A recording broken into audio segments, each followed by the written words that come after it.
ಪರಮಾತ್ಮ ಸ್ವಲ್ಪ ಶೀತ ಆಗಿದೆ, ಮೆಲ್ಲ ಹೇಳ್ತೇನೆ. ನನಾಕಪೃಷ್ಟಂ ನ ಚ ಪಾರಮೇಷ್ಠ್ಯಂ ನ ಸಾರ್ವಭೌಮಂ ನ ರಸಾಧಿಪತ್ಯಂ. ಪ್ರಾರ್ಥನೆ ಮಾಡ್ತಾರೆ ನಾಗಪತ್ನಿಯರು.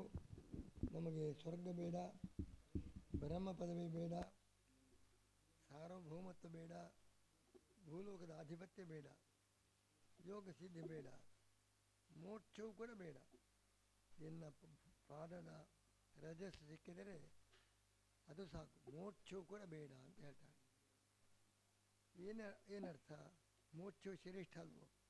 ಮೋಕ್ಷವೂ ಬೇಡ ಅಂತ ಹೇಳಿದರೆ ಅದಕ್ಕೆ ಮೋಕ್ಷ ಅಂದರೆ ಪೂರ್ಣ ಮೋಕ್ಷ ಅಲ್ಲ. ಮೋಕ್ಷದ ಪುನರ್ಜನ್ಮ ಇಲ್ಲ. ಜನಲೋಕಕ್ಕೆ ಹೋಗ್ತಾರೆ, ಆಮೇಲೆ ಪುನರ್ಜನ್ಮ ಇಲ್ಲ. ಮೋಕ್ಷಕ್ಕೆ ಇನ್ನೂ ವಿಳಂಬ ಇದೆ. ಆ ಮೋಕ್ಷ ಬರಬೇಕಾದ್ರೆ ಪರಮಾತ್ಮನ ವೈಕುಂಠದಲ್ಲಿರುವ ಭಗವಂತನ ಸಮೀಪದಲ್ಲೇ ಇರಬೇಕು. ಅಂತಹ ಸಾಮೀಪ್ಯ ಇಲ್ಲ. ಆದರೆ ಪುನರ್ಜನ್ಮ ಇಲ್ಲ. ಆ ಥರದ ಮೋಕ್ಷಕ್ಕಿಂತಲೂ ಹಿಂದಿನ ಅವಸ್ಥೆ ಜನಲೋಕ ಮುಂತಾದ ಲೋಕದಲ್ಲಿ ಇದ್ದರೆ ಆಗ ಅವನಿಗೆ ಮೋಕ್ಷ ಬಂದಿದೆ ಅಂತಲೂ ಅಲ್ಲ, ಪುನರ್ಜನ್ಮ ಇಲ್ಲ, ಮೋಕ್ಷದ ಸಮೀಪಕ್ಕೆ ಬಂದಿದ್ದಾನೆ ಅಂತ ಅರ್ಥ. ಅದಕ್ಕಿಂತ ಪರಮಾತ್ಮನ ಸಾಮೀಪ್ಯವೇ ಮುಖ್ಯ ಅಂತ. ಅಪುನರ್ಭವ ಮಾತ್ರಾತ್ತು ಹರಿ ಸಾಮೀಪ್ಯ ಉತ್ತಮಂ. ಕೇವಲ ಜನಲೋಕಕ್ಕೆ ಹೋಗಿ ಪುನಃ ಹುಟ್ಟುವುದಿಲ್ಲ ಎಂಬ ಸ್ಥಿತಿಗಿಂತ ಪರಮಾತ್ಮನ ಸಾಮೀಪ್ಯಕ್ಕೆ ಬರಬೇಕು, ಪರಮಾತ್ಮನ ಸ್ಪರ್ಶಕ್ಕೆ ಯೋಗ್ಯನಾಗಬೇಕು. ಅದು ಮತ್ತು ವಿಶೇಷ. ಈಗ ತಾರತಮ್ಯ ಇದೆ. ಆದ್ದರಿಂದ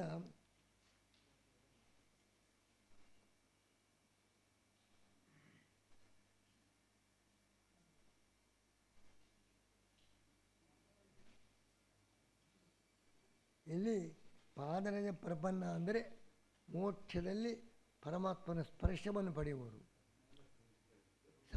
ಮೊದಲ ಜನಲೋಕ ಪುನರ್ಜನ್ಮ ಇಲ್ಲ, ಇಷ್ಟೇ.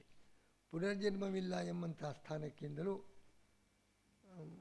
ಪರಮಾತ್ಮನ ಸಾಮೀಪ್ಯಕ್ಕೆ ಬರೋದು ಮತ್ತು ಶ್ರೇಷ್ಠ. ಪರಮಾತ್ಮನ ಪಾದಸ್ಪರ್ಶ ಮಾಡುವ ಸಂದರ್ಭ ಬಂದರೆ ಅದು ಮತ್ತು ಶ್ರೇಷ್ಠ. ಅಂಥ ಮೋಕ್ಷ ಶ್ರೇಷ್ಠ ಅಂತ.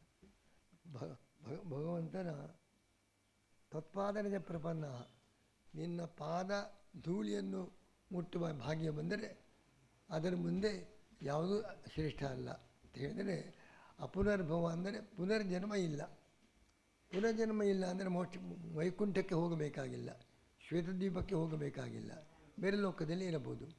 ಅದಕ್ಕಿಂತ ಶ್ವೇತದ್ವೀಪಕ್ಕೆ ಹೋಗಬೇಕು, ಅಲ್ಲಿ ಪರಮಾತ್ಮನ ಸ್ವಾಮಿತ್ವ. ಆಮೇಲೆ ಭಗವಂತನ ಪಾದವನ್ನು ಮುಟ್ಟುವಂತಹ ಭಗವಂತನ ಸ್ಪರ್ಶ ಮಾಡುವ ಯೋಗ್ಯತೆ ಬಂದರೆ ಅದು ಪೂರ್ಣ ಮೋಕ್ಷ. ಹೀಗೆ ಶ್ವೇತದ್ವೀಪಕ್ಕೆ ಬಂದವರೆಗೂ ಮೋಕ್ಷವೇ, ಆದರೆ ಇದು ಮೋಕ್ಷ ಅಲ್ಲ. ಜನಲೋಕದಲ್ಲಿ ಇರುವುದು ಮೋಕ್ಷ ಅಲ್ಲ, ಮೋಕ್ಷದ ಮೋಕ್ಷದ ಸಮೀಪದ ಹಂತಕ್ಕೆ ಬಂದಿದ್ದೇವೆ ಅಂತ ಅರ್ಥ. ಆ ದೃಷ್ಟಿಯಿಂದ ಪರಮಾತ್ಮನ ಪಾದಸ್ಪರ್ಶಕ್ಕಿಂತ ಅಪುನರ್ಭವ ಎಂಬುದು ಕಡಿಮೆ. ನಾವು ಅಪುನರ್ಭವವನ್ನು ಅಪೇಕ್ಷೆ ಮಾಡೋದು, ಪುನಃ ಹುಟ್ಟುವುದಿಲ್ಲ ಎಂಬುದಕ್ಕಿಂತಲೂ ನಿನ್ನ ಪಾದಸ್ಪರ್ಶಕ್ಕೆ ಯೋಗ್ಯತೆ ಬರುವುದೇ ಬಹಳ ಮುಖ್ಯ ಎಂಬುದಾಗಿ ಅರ್ಥ ಹೊರತು ಮೋಕ್ಷಕ್ಕಿಂತಲೂ ಮೋಕ್ಷ ಎಂಬುದು ಕಡಿಮೆ ಅಂತ ಅರ್ಥ ಅಲ್ಲ. ಮೋಕ್ಷ ಅಂದರೆ ಅಪುನರ್ಭವ ಅಂದರೆ ಪುನಃ ಹುಟ್ಟು ಇಲ್ಲ, ಅದು ಪೂರ್ಣ ಮೋಕ್ಷ ಅಲ್ಲ. ಪೂರ್ಣ ಮೋಕ್ಷವೇ ಶ್ರೇಷ್ಠ. ಪರಮಾತ್ಮನ ಪುನರ್ಜನ್ಮ ಇಲ್ಲ ಎಂಬುದೇ ದೊಡ್ಡ ಭಾಗ್ಯವಲ್ಲ. ಅದಕ್ಕಿಂತಲೂ ಪರಮಾತ್ಮನ ಸಾಮೀಪ್ಯಕ್ಕೆ ಬರಬೇಕು, ಅದಕ್ಕಿಂತಲೂ ಪರಮಾತ್ಮನ ಪಾದವನ್ನೇ ಮುಟ್ಟುವಂತಹ ಯೋಗ್ಯತೆ, ಅದನ್ನೇ ನಾವು ಅಪೇಕ್ಷೆ ಮಾಡ್ತೇವೆ ಅಂತ ಈ ಆ ಶ್ಲೋಕದ ಅಭಿಪ್ರಾಯ ಅಂತ. ಆಚಾರ್ಯರು ಅಪುನರ್ಭವ ಮಾತ್ರಾತ್ತು ಹರಿಸಾಮೀಪ್ಯ ಉತ್ತಮಂ. ಪುನರ್ಜನ್ಮ ಇಲ್ಲ ಎಂಬುದಕ್ಕಿಂತಲೂ ಪರಮಾತ್ಮನ ಸಾಮೀಪ್ಯಕ್ಕೆ ಬರುವುದೇ ಶ್ರೇಷ್ಠ. ತತ್ರಾಪಿ ಸ್ಪರ್ಶಯೋಗ್ಯತ್ವ, ಪರಮಾತ್ಮನ ಪಾದ ಸ್ಪರ್ಶ ಮಾಡಲಿಕ್ಕೆ ಯೋಗ್ಯತೆ ಬಂದರೆ ಅದು ಮತ್ತು ಶ್ರೇಷ್ಠ. ನಮಸ್ತುಭ್ಯಂ ಭಗವತಿ ಪುರುಷಾಯ ಮಹಾತ್ಮನಿ. ಭೂತಾವಾಸ ಪರಮಾತ್ಮ ಮಹಾತ್ಮ ಪುರುಷ ಎಲ್ಲರ ಶರೀರದಲ್ಲಿ ಕೂಡ ಇದ್ದಾನೆ. ಭೂತಾವಾಸಾಯ ಸಕಲ ಪಂಚಭೂತಗಳಿಗೂ ಒಂದು ಆಶ್ರಯ. ಭೂತಾಯ ಅಂತ ಪರಮಾತ್ಮನು ಭೂತವೋ? ಭೂತ ಅಂದರೆ ಆ ಭೂತ ಅಲ್ಲ, ಭೂತ ಅಂದರೆ ಇರುವವನು ಅಂತ ಅರ್ಥ. ನಾವು ಇದ್ದೇವೆ, ಯಾವಾಗಲೂ ಇರುವ ಅಂತ ಅರ್ಥ. ಭೂತ ಅಂದರೆ ಇರುವವನು, ಎಲ್ಲರೂ ಇದ್ದೇವೆ, ಯಾವಾಗಲೂ ಇರುವ ಅಂತ ಅರ್ಥ. ಯಾವಾಗಲೂ ಇರುವವನು ಪರಮಾತ್ಮ. ಭೂತಾಯ ಸರ್ವದಾ ವಿದ್ಯಮಾನಾಯ ಅಂತ ಅರ್ಥ. ಇದ್ದಾನೆ, ನಾವು ಇದ್ದೇವೆ. ನಾವು ಯಾವಾಗ ಕೆಲವು ಸಮಯ ಯಾವಾಗಲೂ ಇರುವವನು ಪರಮಾತ್ಮ, ಅವನನ್ನು ಭೂತ ಅಂತ ಕರೆದಿದ್ದಾನೆ. ಜ್ಞಾನ ವಿಜ್ಞಾನ ನಿಧಿ ಬ್ರಹ್ಮಣಿ ಅನಂತ ಶಕ್ತಿ ಅಗುಣಾಯ ನಮಸ್ತೆ ನಮಸ್ತೆ ಪ್ರಾಕೃತಾಯ ಅಂದರೆ ಉಂಟು. ಕೆಲವರಿಗೆ ನಮಸ್ತೆ ಪ್ರಾಕೃತ ಅಗುಣ ಅಂತ ಹೇಳಿದ್ದೀವಿ. ಸತ್ವರಜ ಸ್ತಮಗುಣ ಇಲ್ಲ ಅಂತ ಪುನಃ ಪ್ರಾಕೃತ ಆಗುವುದು ಹೇಗೆ? ಹಾಗೆ ಪದಚ್ಛೇದಲ್ಲ, ನಮಸ್ತೆ ಅಪ್ರಾಕೃತಾಯ ಅಂತ ಪದಚ್ಛೇದ ಮಾಡಬೇಕು. ಅಪ್ರಾಕೃತಾಯ ಅಂತ ಪದಚ್ಛೇದ ಹೇಗೆ ಮಾಡಬೇಕು ಅಂತ ತಪ್ಪು ಪದಚ್ಛೇದ ಮಾಡಬಾರ್ದು. ಸತ್ವರಜ ಸ್ತಮಗುಣ ಇಲ್ಲ ಅಂತ ಹೇಳಿದ ಮೇಲೆ ಅವನು ಪ್ರಾಕೃತನಾಗಲಿಕ್ಕೆ ಸಾಧ್ಯವೇ ಇಲ್ಲ. ಅಪ್ರಾಕೃತಾಯ ಕಾಲಾಯ ಕಾಲನಾಭಾಯ ಕಾಲಾವಯವ ಸಾಕ್ಷಿಣೆ ವಿಶ್ವಾಯ ತದುಪದೃಷ್ಟೇ ತತ್ಕರ್ತನೆ ವಿಶ್ವಹೇತುವೆ. ಇಲ್ಲಿ ಕಾಲನಾಭ ಅಂದ್ರೇನು? ನಾಭಿ ಅಂದರೆ ಆಶ್ರಯ. ಕಾಲನಾಭ ಕಾಲಕ್ಕೂ ಆಶ್ರಯ. ಮತ್ತು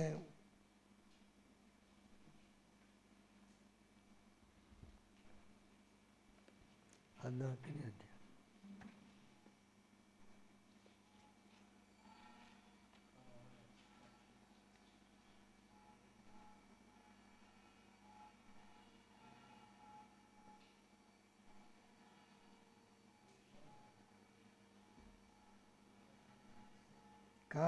ಕಾಲಾಮಯವ ಸಾಕ್ಷಿಣಿ, ಕಾಲದ ಅವಯವ ಒಂದು ಕ್ಷಣಗಳು ಅದನ್ನು ಕೂಡ ನೋಡತಕ್ಕವನು. ನಮಗೆ ಅಷ್ಟು ಸೂಕ್ಷ್ಮ ಕ್ಷಣ ಅದನ್ನು ಕೂಡ ಕಾಣುವನು ಪರಮಾತ್ಮ.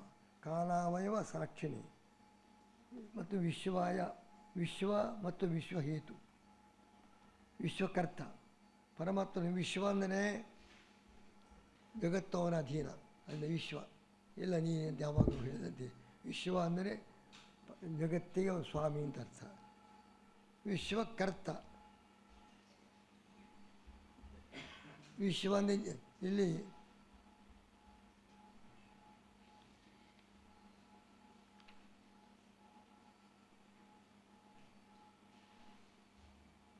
ಮತ್ತು ವಿಶ್ವಕರ್ತ ಮತ್ತು ವಿಶ್ವಹೇತು.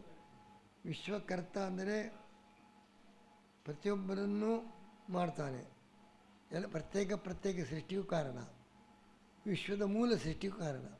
ಮೂಲಕರ್ತ ಪ್ರತ್ಯೇಕ ಅರ್ಥ. ಇಡೀ ಜಗತ್ತಿನ ಮೂಲಕ್ಕೆ ಜಗತ್ತಿನ ಮೂಲ ಕಾರಣ ಅದನ್ನು ಮಾಡುವವರು. ಆಮೇಲೆ ಹುಟ್ಟಿದ ಪದಾರ್ಥಗಳು ಅದನ್ನು ಮಾಡುವವರು. ಬರೀ ಕೆಲವು ಮೂಲಕ್ಕೆ ಮಾತ್ರ ಕಾರಣ, ಪರಮಾತ್ಮ ಹಾಗೆಲ್ಲ. ಜಗತ್ತಿನ ಮೂಲವಾದ ಪ್ರಕೃತಿಗೂ ಕಾರಣ, ಆಮೇಲೆ ಹುಟ್ಟತಕ್ಕಂಥ ಎಲ್ಲ ವಸ್ತುಗಳಿಗೂ ಪ್ರತ್ಯೇಕ ಪದಾರ್ಥಗಳಿಗೂ ಕಾರಣ, ಜಗತ್ತಿನ ಮೂಲಕ್ಕೂ ಕಾರಣ ಎಂಬ ಅರ್ಥದಿಂದ ವಿಶ್ವಕರ್ತ ವಿಶ್ವಹೇತು. ವಿಶ್ವಕರ್ತ ಅಂದರೆ ಒಂದೊಂದು ಪದಾರ್ಥ ಏನು ಸೃಷ್ಟಿಯಾಗಿದೆ, ಘಟ ಪಟ ಮರ ಗಿಡ ಬೆಟ್ಟ ಒಂದೊಂದನ್ನು ಸೃಷ್ಟಿ ಮಾಡ್ತಾನೆ. ಇದರ ಮೂಲ ಯಾವುದು? ಪ್ರಕೃತಿ. ಅದಕ್ಕೂ ಕಾರಣ, ಜಗತ್ತಿನ ಮೂಲಕ್ಕೂ ಕಾರಣ, ಪ್ರತ್ಯೇಕ ವಸ್ತುಗಳಿಗೂ ಅವರು ಕಾರಣ ಎಂಬ ಅರ್ಥದಲ್ಲಿ ವಿಶ್ವಕರ್ತ ವಿಶ್ವಹೇತು. ವಿಶ್ವಹೇತು ಅಂದರೆ ವಿಶ್ವದ ಮೂಲ ಹೇತು. ವಿಶ್ವಕರ್ತ ಅಂದರೆ ಒಂದೊಂದು ವಸ್ತುವನ್ನು ಸೃಷ್ಟಿ ಮಾಡಿದವರು.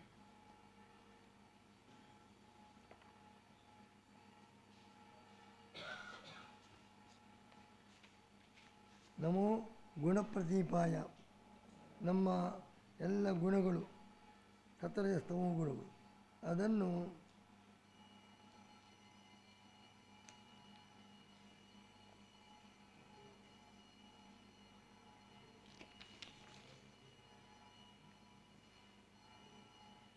ಗುಣ ಅಂದರೆ ಸತ್ವರಜ ಸ್ತಮೋ ಗುಣ ಅದನ್ನು ತೋರಿಸಿಕೊಡ್ತಾನೆ. ಅಥವಾ ಗುಣ ಅಂದರೆ ನಮ್ಮಲ್ಲಿರತಕ್ಕಂಥ ಜ್ಞಾನ ಭಕ್ತಿಯಾದಿಗಳು ಅದು ಪ್ರಕಟಗೊಳ್ಳುವಂತೆ ಮಾಡ್ತಾನೆ. ಸತ್ವರಜ ಸ್ತಮೋ ಗುಣಗಳು ಪ್ರಕಟವಾಗುವಂತೆ ಭಗವಂತ ಮಾಡ್ತಾನೆ. ಗುಣ ಎಂಬುದಕ್ಕೆ ಇನ್ನೊಂದು ಅರ್ಥ ನಮ್ಮ ಒಳಗಿನ ಗುಣಗಳು ಜ್ಞಾನ ಭಕ್ತಿಯಾದಿಗಳು ಅದನ್ನು ಪ್ರಕಟಗೊಳಿಸ್ತಾನೆ. ನಮೋ ಗುಣ ಪ್ರದೀಪಾಯ ಮತ್ತು ಗುಣಾತ್ಮಸ್ಥ ಉದಯಾಯ. ಗುಣಾತ್ಮ ಅಂದರೆ ಪ್ರಕೃತಿ, ಸತ್ವರಜ ಸ್ತಮ ಗುಣಾತ್ಮಕವಾದದ್ದು ಪ್ರಕೃತಿ. ಪ್ರಕೃತಿಯಲ್ಲೇ ಇದ್ದಾನೆ, ಪ್ರಕೃತಿಯಲ್ಲಿ ನಿಯಾಮಕನಾಗಿದ್ದಾನೆ. ಗುಣಾತ್ಮಸ್ಥ ಉದಯಾಯ ಅಷ್ಟೇ ಅಲ್ಲದೆ ಅವನು ಯಾವಾಗಲೂ ಅಸ್ತಮಾನವೇ ಇಲ್ಲ, ಯಾವಾಗಲೂ ಉದಯವೇ ಅವನಿಗೆ.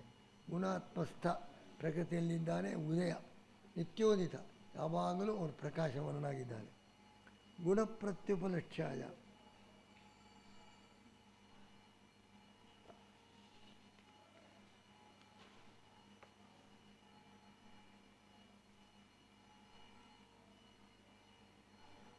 ನಮ್ಮ ಗುಣಗಳಿಂದ ನಮ್ಮ ಯೋಗ್ಯತಾನುಸಾರ ಅವನು ಪ್ರಕಟನಾಗ್ತಾನೆ.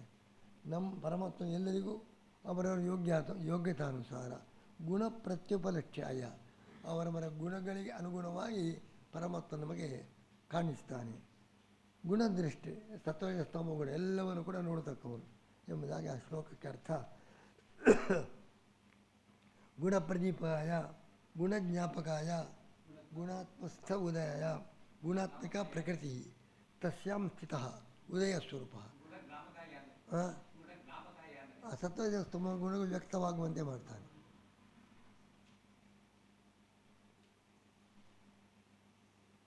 ಪರಾವರ ಗತಿಜ್ಞಾಯ ಸರ್ವಾದೃಷ್ಟ್ಯಾಯ, ಎಲ್ಲ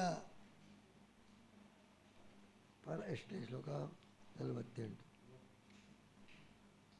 ಪರಾವರ ಗತಿಜ್ಞಾಯ, ಪರ ಅವರ ಅಂದರೆ ಕಾರ್ಯಕಾರಣ, ಆ ಕಾರ್ಯಕಾರಣಗಳ ಸ್ಥಿತಿ ಇರುವಿಕೆ, ಕಾರ್ಯ ಹೇಗಿರಬೇಕು, ಕಾರಣ ಹೇಗೆ ಎಲ್ಲಿದೆ, ಆ ಕಾರ್ಯಕಾರಣಗಳ ಇರುವಿಕೆಯನ್ನು ತಿಳ್ಕೊಂಡಿದ್ದಾನೆ. ಮತ್ತು ಸರ್ವಾಧ್ಯಕ್ಷ, ಸರ್ವಜ್ಞ, ಅವಿಶ್ವಾಯತೆ ವಿಶ್ವಾಯ ಅಂತ. ಇಲ್ಲಿ ವಿಶ್ವ ಅಂದರೆ ಯಾರು? ಅವನು ಅವಿಶ್ವ ಮತ್ತು ವಿಶ್ವ.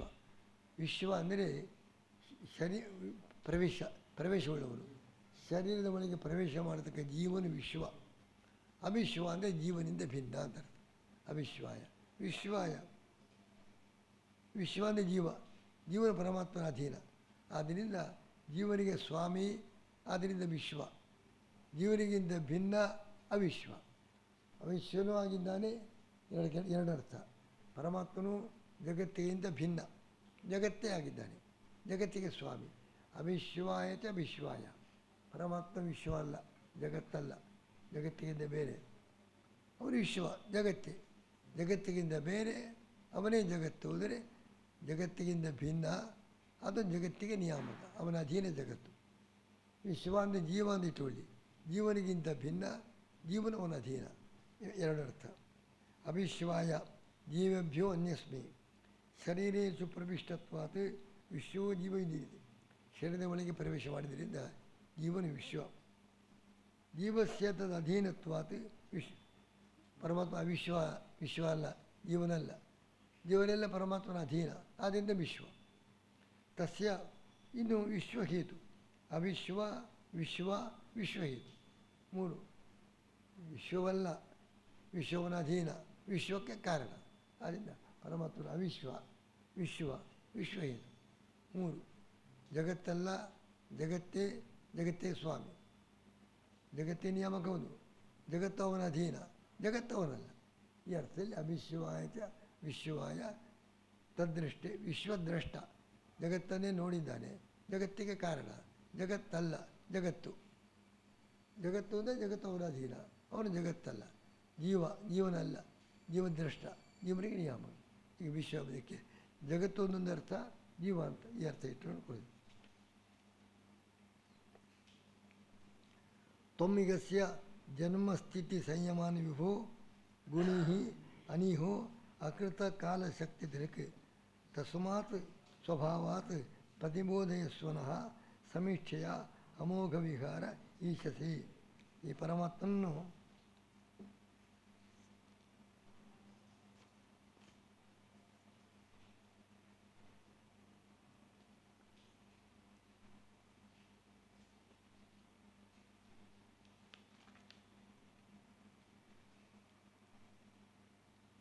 ತ್ವಮಿಗಸ್ಯ ಜನ್ಮಸ್ಥಿತಿ ಸಂಯಮಾನಿಭೂ, ನೀನು ಅನಿಹ, ಕರ್ಮ ಇಲ್ಲ, ಕರ್ಮದ ಕ್ಲೇಶ ಇಲ್ಲ, ಕಷ್ಟಪಟ್ಟು ಕರ್ಮ ಮಾಡೋದಿಲ್ಲ, ಅಷ್ಟು ಶ್ರಮ ಇಲ್ಲ, ಶ್ರಮ ಇಲ್ಲದೆ ಕಾರ್ಯ ಮಾಡ್ತಾನೆ ಅಂತ ನೀನು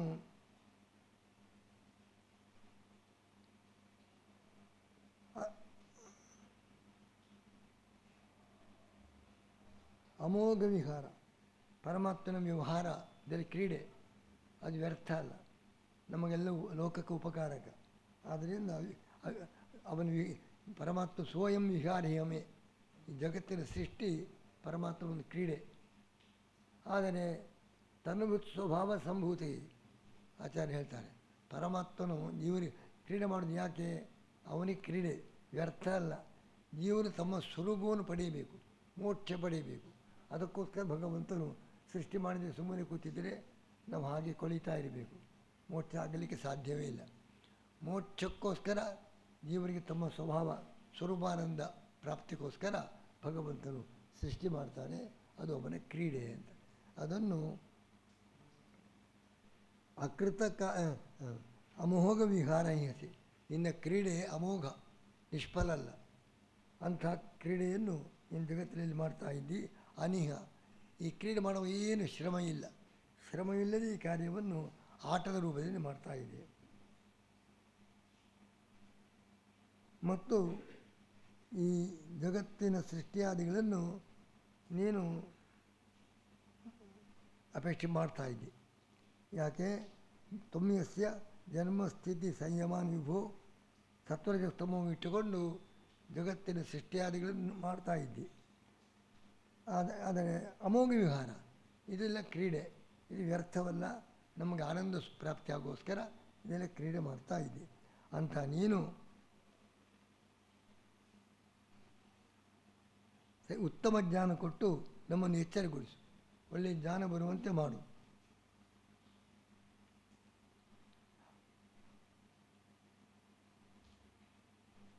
ಅಕೃತ ಕಾಲಶಕ್ತಿ,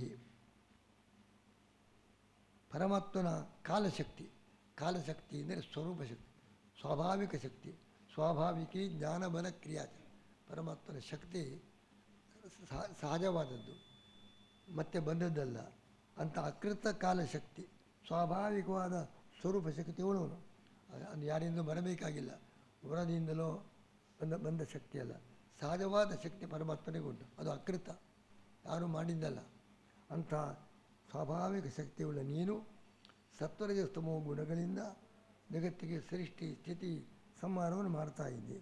ಇದೆಲ್ಲ ನೀ ಕ್ರೀಡೆ, ನಿಷ್ಫಲ ಅಲ್ಲ, ಇದನ್ನು ಜೀವಸ್ವರೂಪ ಅಭಿವ್ಯಕ್ತಿ ಕಾರಣ. ಅಂತ ನೀನು ನಮಗೆ ಎಚ್ಚರ ಕೊಡು, ಒಳ್ಳೆಯ ಜ್ಞಾನ ಕೊಟ್ಟು, ಸರಿಯಾದ ಜ್ಞಾನ ಕೊಟ್ಟು ನಾವು ಎಚ್ಚರಗೊಳ್ಳುವಂತೆ ಮಾಡು ಅಂತ. ತೊಮ್ಮಿಗಸ್ಯ ಜನ್ಮಸ್ಥಿತಿ ಸಂಯಮಾನ್ ವಿಭೋ ಗುಣಿ ಅನಿಹ ಅಕೃತ ಕಾಲಶಕ್ತಿ. ಅಕೃತ ಕಾಲಶಕ್ತಿ ಸ್ವಾಭಾವಿಕವಾದ ಸ್ವರೂಪ ಶಕ್ತಿ, ಅದನ್ನು ಉಳ್ಳವನು. ಜಗತ್ತಿನ ಸೃಷ್ಟಿ ಸ್ಥಿತಿಗಳನ್ನು ನೀವು ಮಾಡ್ತಾ ಇದ್ದಿ. ತಸ್ಮಾತ್ ಸ್ವಭಾವದ ಪ್ರತಿಬೋಧಯಿಸು, ನಮ್ಮನ್ನು ಎಚ್ಚರಗೊಳಿಸು. ಅಮೋಘ ವಿಹಾರ ಎಂಬುದಾಗಿ ಈ ಶ್ಲೋಕದ ಅರ್ಥ. ಅದನ್ನು ಆಚಾರ್ಯರು ಹರೇಹೇ ಸ್ವರೂಪ ಶಕ್ತಿಯ ಕಾಲಶಕ್ತಿ. ಕಾಲಶಕ್ತಿ ಎಂದರೇನು? ಸ್ವಾಭಾವಿಕ ಶಕ್ತಿ. ಅದು ಕಾಲಶಕ್ತಿ ಮೂರು ಉಂಟು. ಒಂದು ಪರಮಾತ್ಮನ ಸ್ವರೂಪ ಶಕ್ತಿ, ಪರಮಾತ್ಮನ ಅಧೀನವಾದ ಶಕ್ತಿ, ಅದು ದುರ್ಗಾ ಕಾಲಶಕ್ತಿ. ಕಾಲ ಅಂದರೆ ಸಂಹಾರ ಮಾಡುವ ಶಕ್ತಿ, ಅದೊಂದು ಶಕ್ತಿ, ಅದು ದುರ್ಗೆ. ಇನ್ನು ಕಾಲಶಕ್ತಿ, ಕಾಲ ಅಂದರೆ ಕಾಮಧೇನು, ಬದುಕುವ ಶಕ್ತಿ. ಸಂಹಾರದ ಶಕ್ತಿ ದುರ್ಗೆ, ಬದುಕುವ ಶಕ್ತಿ ವಾಯುದೇವರು, ಸ್ವರೂಪ ಶಕ್ತಿ ಪರಮಾತ್ಮ. ಮೂರು ಶಕ್ತಿ ಉಂಟು. ಅದರಿಂದ ನಾನು ಹರೇಹೇ ಸ್ವರೂಪ ಶಕ್ತಿಯ ಕಾಲಶಕ್ತಿ ವಿಧೀಯತೆ ಸದಾ ಸರ್ವ ಗುಣಾತ್ಮತ್ವಾತ್ ದುರ್ಗಾವಾಪಿ ಅವರ. ಅವನು ಕಾಲಶಕ್ತಿ, ಅದು ಕೂಡ ಶಕ್ತಿ. ಹೇಗೆ? ಪರಮಾತ್ಮನು ಎಲ್ಲವನ್ನು ಮಾಡ್ತಾನೆ. ದುರ್ಗಾದೇವಿ ವಾಯು ಶಕ್ಯ, ಪರಮಾತ್ಮನಿಂದ ಶಕ್ತಿ ಪಡೆದವರು, ಅದು ಅವರನ್ನು ಶಕ್ತಿಯಿಂದ ಕರೆಯುತ್ತೇವೆ. ಪರಮಾತ್ಮನು ಕಾಲ, ಕಾಲ ಯಾವಾಗ ನಿತ್ಯ ಉಂಟು, ಯಾವಾಗಲೂ ಅವನಿಗೆ ಸರ್ವಗುಣಾತ್ಮಕತ್ವ ಉಂಟು. ಸದಾ ಸರ್ವಗುಣಾತ್ಮಕತ್ವಾದ ಪರಮಾತ್ಮನ ಕಾಲಶಕ್ತಿ. ಕಾಲ ಅಂದರೆ ಕಾಲನಿತ್ಯ. ಪರಮಾತ್ಮ ಯಾವಾಗಲೂ ಅವನಲ್ಲಿ ಗುಣ ಉಂಟು, ಯಾವಾಗಲೂ ಸರ್ವಶಕ್ತಿ ಇದ್ದ ಪರಿಯುಕ್ತ ಕಾಲಶಕ್ತಿ ಎಂದರೆ ಪರಮಾತ್ಮ ಯಾವಾಗಲೂ ಇದ್ದಾನೆ. ದುರ್ಗಾ ಕಾಲಶಕ್ತಿ, ಕಾಲ ಅಂದರೆ ಸಂಹಾರ ಶಕ್ತಿ. ವಾಯುದೇವರು ಕಾಲಶಕ್ತಿ, ಬದುಕುವ ಶಕ್ತಿ. ಹೀಗೆ ಸರ್ವ ಸಂಹಾರ ಕರ್ತೃತ್ವಾತ್ ದುರ್ಗಾಪಿ ಶಕ್ತಿ. ಸರ್ವಸ್ವ ಜೀವನಾತ್ ವಾಯು, ಎಲ್ಲರಿಗೂ ಬದುಕುವ ಸಾಮರ್ಥ್ಯ, ಬದುಕುವಂತೆ ಮಾಡುವ ವಾಯುದೇವರದ್ದು ಕಾಲಶಕ್ತಿ. ದುರ್ಗಾದೇವಿಯು ಕಾಲಶಕ್ತಿ, ಪರಮಾತ್ಮನ ಸ್ವರೂಪ ಶಕ್ತಿಯು ಕಾಲಶಕ್ತಿ. ಇಷ್ಟೆಲ್ಲ ಕಾಲಶಕ್ತಿ ಉಂಟು. ಆದ್ದರಿಂದ ಅಕೃತ ಕಾಲಶಕ್ತಿ ಧೃತಿ ಇವರನ್ನೆಲ್ಲ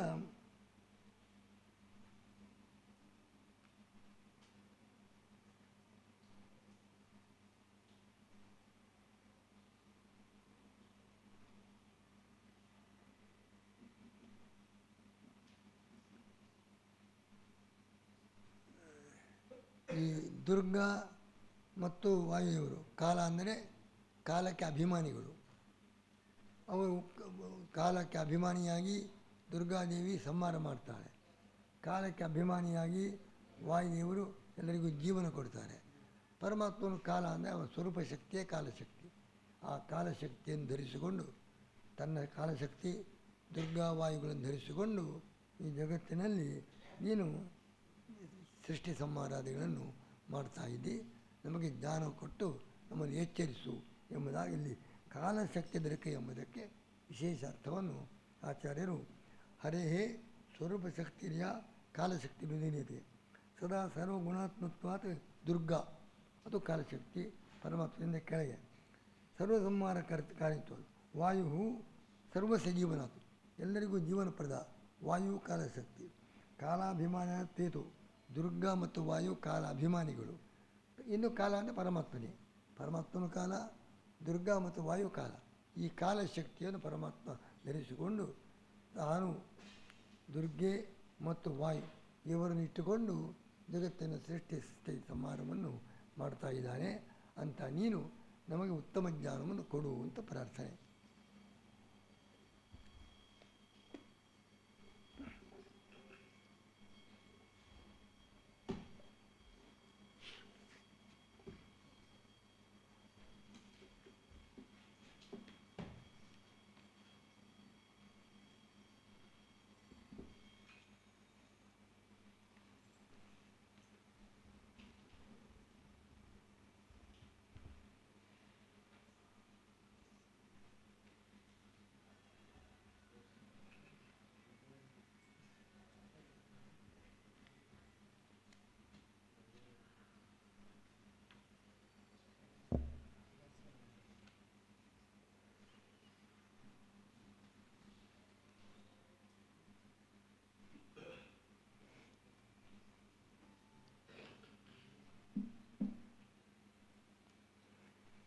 ಆಗ ಭೇದೇನಿ ಮತ್ತು ಮುಖ್ಯಾರ್ಥ ಸಂಭವೇ ಲಕ್ಷಣ ಕುತಃ.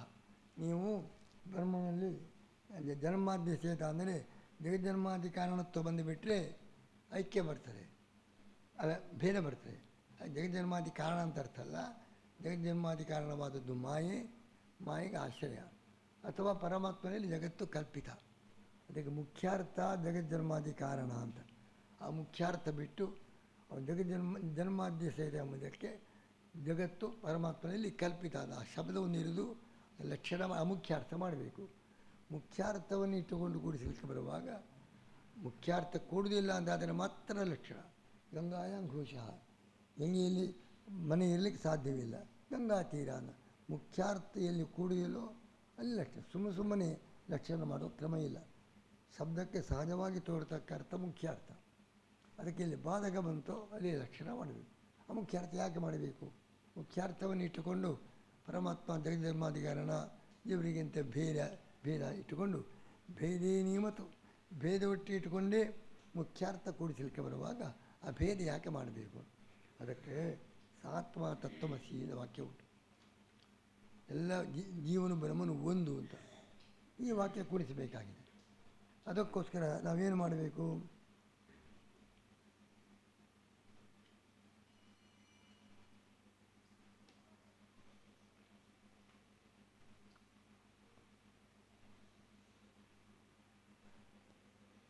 ಅದಕ್ಕೆ ನಾವು ಹೇಳ್ತೇವೆ ಸಾತ್ಮ ತತ್ವಮಸಿ ಎಂಬುದಕ್ಕೆ ಜೀವಬ್ರಹ್ಮನಿಗೆ ಐಕ್ಯ ಉಂಟು ಅಂತ ಅರ್ಥ ಮಾಡ್ತೀವಿ.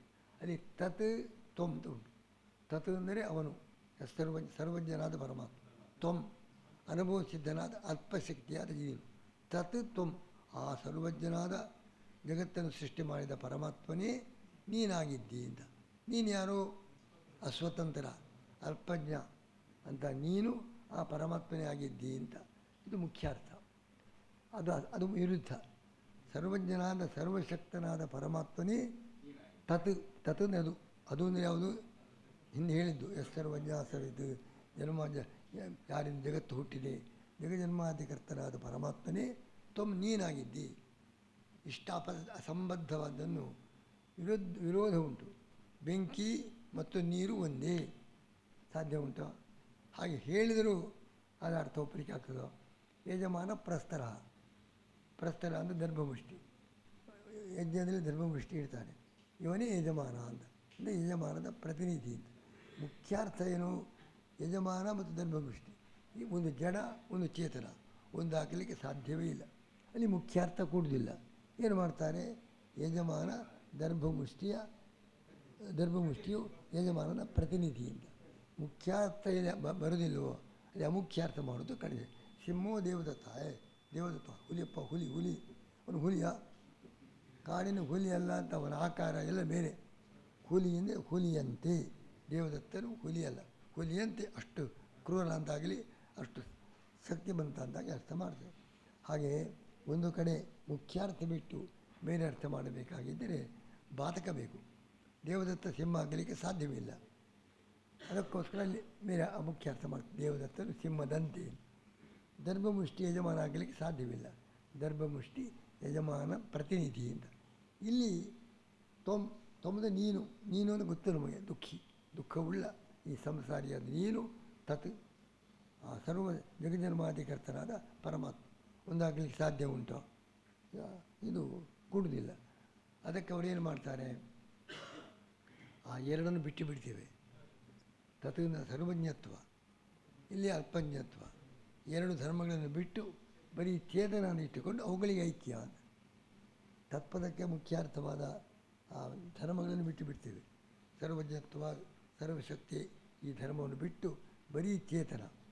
ಇಲ್ಲಿಯೂ ಕೂಡ ಜೀವನ, ದುಃಖ, ಅಲ್ಪಜ್ಞ ಎಲ್ಲ ಬಿಟ್ಟು ಬರೀ ಚೇತನ, ಅವುಗಳೇ ಐಕ್ಯ. ಅವಾಗ ವಿರೋಧವೇ ಇಲ್ಲ ಅಂತ. ಅದಕ್ಕೆ ಬಿಟ್ಟು ಬಿಡುವುದು ಅಂದರೆ ಏನು ಅಂತ ಕೇಳಿದೆ. ಬಿಟ್ಟು ಬಿಡುವುದು ಅಂದರೆ ಮನಸ್ಸಿನಲ್ಲಿ ಅದನ್ನು ತೆಗೆದು ಹಾಕಿದರೆ ಅದು ಹೋಗುವುದಿಲ್ಲ. ಬೆಂಕಿ ಮತ್ತು ನೀರು ಒಂದೇ. ಒಂದು ಆ ಶೈತ್ಯ, ಔಷ್ಣ್ಯ ಅದನ್ನು ತೆಗೆದು ಬಿಡೋಣ, ಅದು ಒಂದೇ. ನೀವು ಮನಸ್ಸಿನಿಂದ ತೆಗೆದು ಹಾಕಿದರೆ ಅದು ಹೋಗ್ತದಾ? ಅದು ಉಂಟೇ ಉಂಟು. ಹೀಗಾಗಿ ಬ್ರಹ್ಮನಲ್ಲಿ ಸರ್ವಜ್ಞತ್ವ ಉಂಟು. ನೀವೊಂದನ್ನು ಮನಸ್ಸಿನಲ್ಲಿ ಇಟ್ಟು ಮನಸ್ಸಿನಿಂದ ತೆಗೆದು ಹಾಕಿದರೆ ಅದು ಹೋಗ್ತದೋ? ಅದು ಬೆಂಕಿ ನೀರು ಒಂದು ಅಂತ ಹೇಳಿದಷ್ಟೇ. ವಿರುದ್ಧ ಧರ್ಮ ಇದ್ದ ಮೇಲೆ ಅದು ನಾವು ತೆಗೆದು ಹಾಕಲಿಕ್ಕೆ ಬರೋದಿಲ್ಲ. ತೆಗೆದು ಹಾಕೋದು ಮನಸ್ಸಿನಲ್ಲಿ ಅದನ್ನು ಮನಸ್ಸಿನಲ್ಲಿ ಇಟ್ಟುಕೊಳ್ಬಾರ್ದು. ನೀವು ಮನಸ್ಸಿನಲ್ಲಿ ಇಟ್ಟುಕೊಳ್ಳದೆ ಹೋದರೂ, ವಿವಕ್ಷ ಮಾಡದೆ ಹೋದರೂ ಅದು ಇದ್ದೇ ಇರ್ತದೆ. ಐಕ್ಯವನ್ನು ಹೇಗೆ ಹೇಳ್ತೀರಿ? ಅದಕ್ಕೆ ಹಾಗಲ್ಲ. ಈಗ ಉಂಟು, ಮುಂದೆ ಹೋಗ್ತದೆ.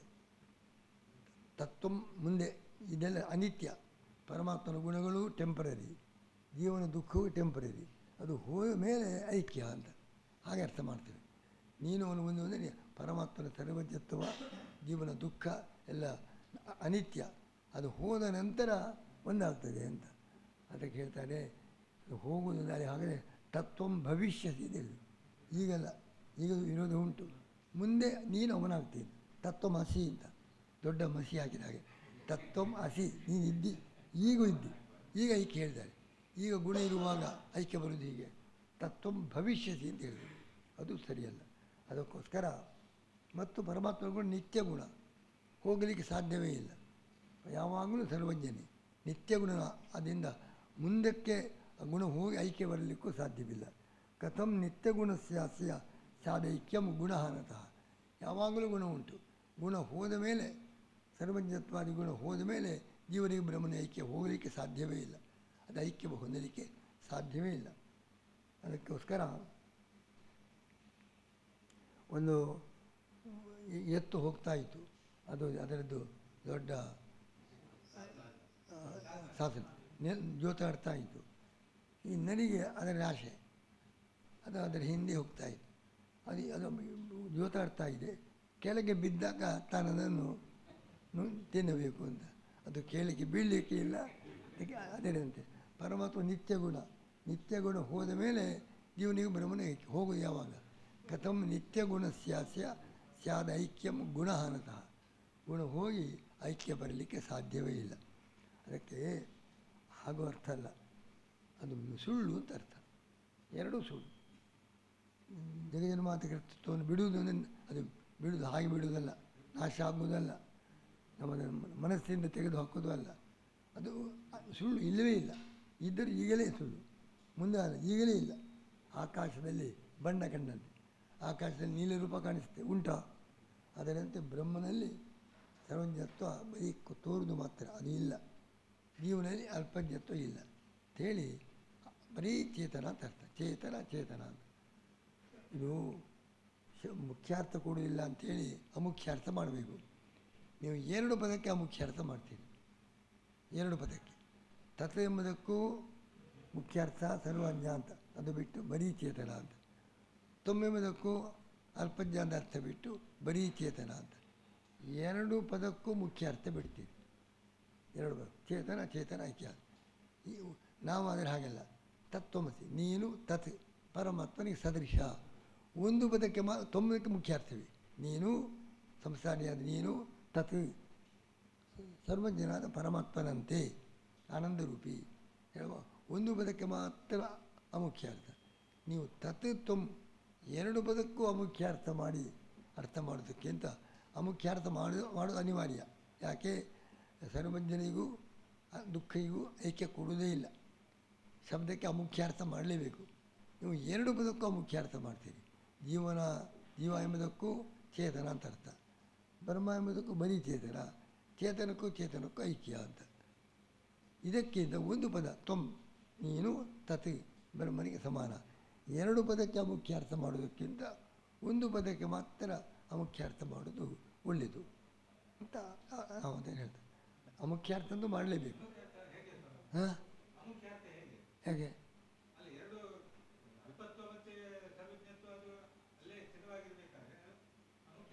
ಅಲ್ಲ, ಅಮುಖ್ಯಾರ್ಥ ಅಂದರೆ ಸರ್ವಜ್ಞ ಎಂಬುದಕ್ಕೆ ಸರ್ವಜ್ಞನಾದ ಪರಮಾತ್ಮನಿಗೆ ಸದೃಶ ಅಂತ, ಅದು ಮುಖ್ಯ. ಅವರು ಎರಡು ಬಿಟ್ಟು ಬಿಡ್ತಾರೆ. ಸರ್ವಜ್ಞತ್ವ ಅಲ್ಪಜ್ಞತ್ವ ಎರಡೂ ಬಿಟ್ಟು ಚೇತನ ಒಂದು ಅಂತ. ಆ ಚೇತನ ಈ ಚೇತನ ಒಂದು, ಅದು ಮತ್ತೂ ಮುಖ್ಯಾರ್ಥ. ಎರಡು ಪದಕ್ಕೂ ಮುಖ್ಯಾರ್ಥ ಬಿಡ್ತೀವಿ. ಒಂದು ಪದ ಮುಖ್ಯಾರ್ಥ ಬಿಡಲೇಬೇಕು. ಅನುಸಂಧಾನ ವ್ಯತ್ಯಾಸ ಆದರೆ ಉಪಯೋಗ ಆಗುವುದಿಲ್ಲ. ಹೌದು, ನೀವು ಅನುಸಂಧಾನ ಮಾಡದಿದ್ದ ಅದು ಉಂಟೋ ಇಲ್ವೋ? ಇವಾಗ ಅದು ಮಾಡ ಸುಳ್ಳುದು ಮಾಡಬೇಕು, ಇಲ್ಲ ಅಂತ ಮಾಡಬೇಕು. ಇಲ್ಲ ಮಾಡಿ ಬರೀ ಚೇತನ, ಅದು ಸುಳ್ಳು ತತ್ವ ಎಂಬುದಕ್ಕೆ ಬರೀ ಚೇತನ ಲಕ್ಷಣ ಆಯಿತು, ಅಮುಖ್ಯಾರ್ಥ.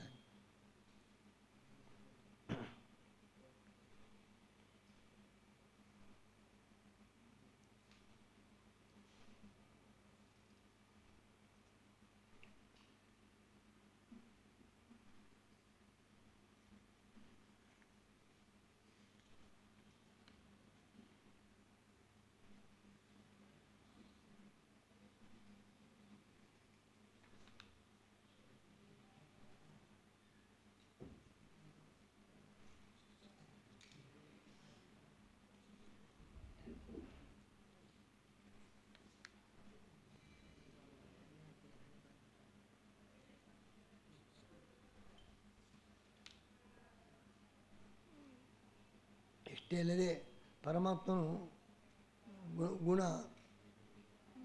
ಮಿಥ್ಯ ಸುಳ್ಳು ಅಂತ ಹೇಳ್ತೀವಿ. ನಾಶ ಆಗಲಿಕ್ಕೆ ಸಾಧ್ಯವಿಲ್ಲ. ಗುಣ ನಿತ್ಯ, ಮಿಥ್ಯ ಅಂದರೆ ಸುಳ್ಳು. ಸುಳ್ಳು ಎಂಬುದನ್ನು ನಾವು ಕಡಿಮೆ ಮಾಡಿ ಆಗಿದೆ. ಸುಳ್ಳು ಅಂದರೇನು? ಸತ್ತು ಅಲ್ಲ, ಅಸತ್ವ ಅಲ್ಲ ಅಂತ. ಅಂಥದ್ದು ವಸ್ತು ಇರಲಿಕ್ಕೆ ಸಾಧ್ಯವೇ ಇಲ್ಲ ಅಂಥೇಳಿ ನಾವು ಜಗತ್ತು, ಬ್ರಹ್ಮನ ಗುಣಗಳು ಎಲ್ಲ ಸುಳ್ಳು ಎಂಬುದನ್ನು ನಚ ಮಿಥ್ಯಾಗುಣತ್ವ ಸ್ಯಾತ್ ಅನಿರ್ವಾಚ್ಯಸ್ಯ ದೂಷಣಾತ್. ಮಿಥ್ಯಾ ಅಂದರೇನು? ಬ್ರಹ್ಮನ ಗುಣ ಸದಸದ್ವಿಲಕ್ಷಣ ಅಂತ. ಒಂದು ಅಸತ್ಯ ಆಗಬೇಕು, ಒಂದು ಸತ್ಯ ಆಗಬೇಕು. ಅಸತ್ಯ ಅಂತ ಒಪ್ಪುವುದಿಲ್ಲ ಅವರು. ಜಗತ್ತು ಬ್ರಹ್ಮನ ಗುಣ ಅಸತ್ಯ ಅಂತ ಒಪ್ಪುವುದಿಲ್ಲ. ವ್ಯಾವಹಾರಿಕ ಸತ್ಯ ಅಂತ ಹೇಳ್ತೀರಿ. ಸತ್ಯ ಅಲ್ಲ, ಇದೆ ಅಂತ ಹೇಳುವುದಿಲ್ಲ, ಇಲ್ಲ ಅಂತ ಹೇಳುವುದಿಲ್ಲ. ಇದೇ ಇಲ್ಲ ಎರಡರ ಮಧ್ಯದಲ್ಲಿ ಒಂದು ಪದಾರ್ಥ ಇರಲಿಕ್ಕೆ ಸಾಧ್ಯವೇ ಇಲ್ಲ. ಪರಸ್ಪರ ವ್ಯಾಹತಿ. ಇಲ್ಲ ಅಂತ ಹೇಳಿದುಕೊಳ್ಳಿ ಉಂಟು ಅರ್ಥ. ಇದು ಅಸತ್ ಅಲ್ಲ ಅಂತ ಹೇಳಿಬಿಟ್ರೆ ಸತ್ಯ ಅಂತ ಆಯಿತು. ಪುನಃ ಸತ್ಯವಲ್ಲ ಅಂತ ಹೇಳಿಬಿಟ್ರೆ ಉಂಟು ಇಲ್ಲ, ಪರಸ್ಪರ ವಿರುದ್ಧವಾದನ್ನು ಹೇಳಬಾರದು. ಪರಮಾತ್ಮನ ಗುಣಗಳು ಅನಿತ್ಯ ಅಂತಲೂ ಹೇಳಲಿಕ್ಕೆ ಬರೋದಿಲ್ಲ, ಸುಳ್ಳು ಅಂತ ಹೇಳಲಿಕ್ಕೆ ಬರೋದಿಲ್ಲ. ಗುಣಗಳು ವೇದದಲ್ಲಿ ಬೇಕಾದಷ್ಟು ಹೇಳಿವೆ. ಹೇಳಿದಾಗ ಅದನ್ನು ಸುಳ್ಳು ಅಂತ ಹೇಳುವುದು ವೇದವನ್ನೇ ಅಪಲಾಪ ಮಾಡಿದಂತೆ. ವೇದವೇ ಅಪ್ರಮಾಣ ಆಯಿತು. ವೇದ ಹೆಚ್ಚು ಭಾಗ ಗುಣಗಳನ್ನೇ ಹೇಳ್ತಕ್ಕದ್ದು. ಎಲ್ಲಿಯೋ ಒಂದು ವಾಕ್ಯ ಉಂಟು, ತತ್ವಮಸಿ ಅಂತ, ನೇಹನಾನಸ್ತಿ ಕಿಂಚನ, ಅದಕ್ಕೆ ಬೇರೆ ಅರ್ಥ ಮಾಡಲಿಕ್ಕೂ ಬರ್ತದೆ. ಪರಮಾತ್ಮನಲ್ಲಿ ಗುಣಗಳುಂಟು ಅಂತ ಪ್ರಾರಂಭದಿಂದ ಕೊನೆಯವರೆಗೂ ಪರಮಾತ್ಮನ ಸ್ತೋತ್ರ, ಗುಣಗಳ ವರ್ಣನೆಯನ್ನೇ ವೇದ ಮಾಡ್ತಾ ಇದೆ. ಹೀಗಿರುವಾಗ ಅದನ್ನು ಸುಳ್ಳು ಅಂತ ಹೇಳುವುದು ತಪ್ಪು. ಸುಳ್ಳು ಅಂದರೆ ಅಸತ್ಯ ಅದಲ್ಲ, ಸತ್ಯವೂ ಅಸತ್ಯವಲ್ಲ, ಅದು ಇರಲಿಕ್ಕೆ ಸಾಧ್ಯವೇ ಇಲ್ಲ. ಆದ್ದರಿಂದ ಸದೈವ ಗುಣವತ್ತೇ ಸ್ಯಾತ್, ಪರಮಾತ್ಮ ಯಾವಾಗಲೂ ಗುಣ ಉಂಟು, ನಿತ್ಯ ಗುಣ. ಜೀವನು ಗುಣ ಇಲ್ಲ. ಆದ್ದರಿಂದ ಯಾವಾಗಲೂ ಗುಣ ಹೋದ ಮೇಲೆ ಐಕ್ಯ ಅಲ್ವ, ಗುಣ ಹೋಗುವುದೇ ಇಲ್ಲ, ಐಕ್ಯ ಬರಲಿಕ್ಕೆ ಸಾಧ್ಯವಿಲ್ಲ. ಸುಳ್ಳು ಅಂತ ಅರ್ಥ ಮಾಡಿದರೆ ಅನಿರ್ವಾಚ್ಯಸ್ಯ ದೂಷಣಾತ್, ಅನಿರ್ವಾಚ್ಯ ಪದಾರ್ಥವೇ ಇರಲಿಕ್ಕೆ ಸಾಧ್ಯವಿಲ್ಲ ಅಂತ ನಾವು ಅದನ್ನು ಖಂಡನೆ ಮಾಡ್ತೇವೆ. ಆದ್ದರಿಂದ ಪರಮಾತ್ಮನಲ್ಲಿ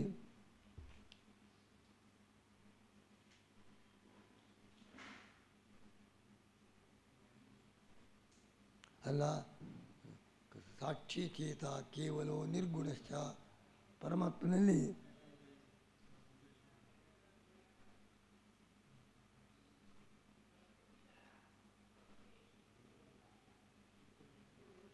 ಅದಕ್ಕೆ ಅಲ್ಲಿ ನಿರ್ಗುಣ ಎಂಬುದಕ್ಕೆ ಗುಣ ಇಲ್ಲ ಅಂತ ಅರ್ಥ ಮಾಡಿದರೆ, ಗುಣವನ್ನು ಹೇಳೋದಕ್ಕೆ ವಾಕ್ಯ ಬೇಕಾದಷ್ಟು ಉಂಟು, ಅದರ ವಿರೋಧ ಇಷ್ಟೇ ಅಲ್ಲ. ಅದೇ ಶ್ಲೋಕ ನೋಡಿ, ಸರ್ವಾಧ್ಯಕ್ಷ ಸಾಕ್ಷಿ ಚೇತ ಕೇವಲೋ ನಿರ್ಗುಣಶ್ಚ. ಈ ಜಗತ್ತಿಗೆ ನಿಯಾಮಕ 10 ಗುಣಗಳನ್ನು ಹೇಳಿ ಇಷ್ಟೆಲ್ಲ ಗುಣಗಳು ಉಂಟು, ನಿರ್ಗುಣನೂ ಆಗಿದ್ದಾನೆ. ಅದೇ ವಾಕ್ಯ. ಏಕೋ ದೇವ ನಿಜಗುಣ ಕರ್ಮಾಧ್ಯಕ್ಷ ಸರ್ವಭೂತಾದಿವಾಸ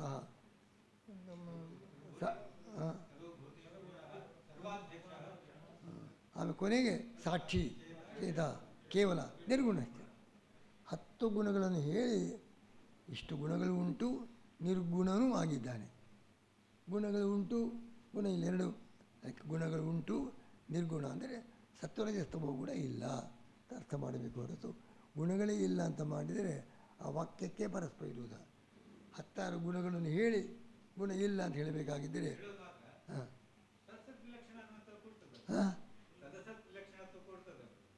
ಹೇಳಿ ಪರಮಾತ್ಮ ಸದ್ವಿಲಕ್ಷಣ ಅಂತ ಹೇಳಿದರು ಅವರು. ಜಗತ್ತು ಸದ್ವಿಲಕ್ಷಣ, ಪರಮಾತ್ಮನಲ್ಲಿ ಅಷ್ಟು ಗುಣಗಳು ಉಂಟು, ನಿರ್ಗುಣನಾಗಿದ್ದಾನೆ. ಗುಣ ಉಂಟು, ಗುಣ ಇಲ್ಲ. ಗುಣಿಸಬೇಕಾಗಿದ್ದರೆ ಸತ್ವರಜಸ್ತಮ ಗುಣ ಇಲ್ಲ ಅಂತ ಅರ್ಥ ಮಾಡಬೇಕು ಹೊರತು ಗುಣಗಳೇ ಇಲ್ಲ ಅಂತ ಮಾಡಿದರೆ ವಾಕ್ಯದಲ್ಲೇ ಪರಸ್ಪರ ವಿರೋಧ ಬಂದು ವಾಕ್ಯ ಉನ್ಮತ್ತ ವಾಕ್ಯ, ಹುಚ್ಚರ ವಾಕ್ಯವಾದ್ದೇ ಆಗಬೇಕಾಗಿ.